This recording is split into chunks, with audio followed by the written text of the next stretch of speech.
Oke, kita ketemu lagi. Kali ini kita bakal bedah habis-habisan salah satu nama terbesar di dunia DeFi, PancakeSwap. Kenapa? Karena mereka baru aja merombak total model ekonomi token Cake mereka. Dan kita akan kupas tuntas gimana caranya dan apa alasannya. Coba deh bayangin sejenak, kue favorit kamu tersedia tanpa batas. Kayaknya enak ya? Tapi coba pikir lagi, kalau kuenya ada terus-terusan, lama-lama rasanya jadi nggak spesial lagi kan? Nilainya jadi berkurang. Nah, inilah masalah inti dari inflasi. Dan ya, dilema kue yang nggak ada habisnya ini persis seperti yang dialami PancakeSwap dengan token Cake mereka selama bertahun-tahun. Oke, kita masuk ke bagian pertama. Biar kita paham solusinya, kita harus tahu dulu nih masalah akarnya. Dulu, pasokan CAC yang gak terbatas itu sengaja dibuat sebagai strategi pertumbuhan. Tapi, ini justru menciptakan risiko jangka panjang yang serius banget. Jadi gini, di awal-awal, supaya bisa tumbuh cepat dan narik banyak pengguna, PancakeSwap itu sengaja mencetak token Cake dalam jumlah besar. Taktik ini berhasil sih, banyak orang yang datang. Tapi ya itu, efek sampingnya adalah inflasi yang tinggi, yang terus-terusan menggerogoti nilai tokennya. Logikanya kan sederhana. Makin banyak Cake yang beredar, ya makin kecil nilai per kepingnya kan? Nah, setelah sadar akan masalah ini, para koki di PancakeSwap nggak tinggal diam dong. Mereka tahu supaya kue mereka ini kembali jadi istimewa, pasokannya harus dikontrol ketat. Dan coba lihat perjalanan mereka. Ini bukan keputusan yang tiba-tiba. Semuanya dilakukan bertahap. Dan yang paling penting, melibatkan komunitas di setiap langkahnya. Mulai dari batas 750 juta, terus dipangkas drastis jadi 450 juta. Bahkan ada usulan untuk diturunkan lagi. Ini adalah sinyal yang super jelas ke pasar.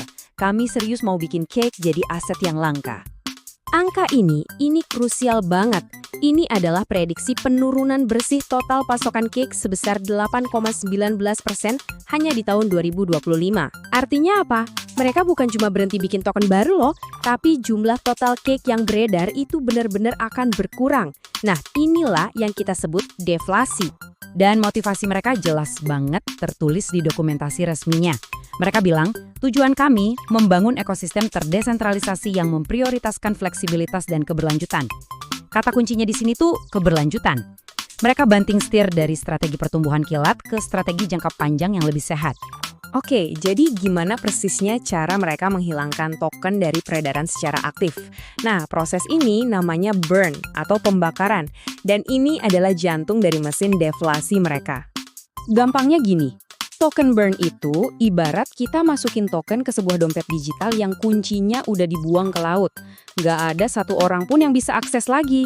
Jadi token itu hilang selamanya, yang otomatis mengurangi total pasokan yang ada. Dan disinilah letak kejeniusan model mereka. Pembakaran ini bahan bakarnya bukan dari satu sumber, tapi dari semua aktivitas yang terjadi di ekosistem PancakeSwap. Mulai dari biaya trading, keuntungan dari produk derivatif, bahkan dari game, semuanya jadi kayu bakar.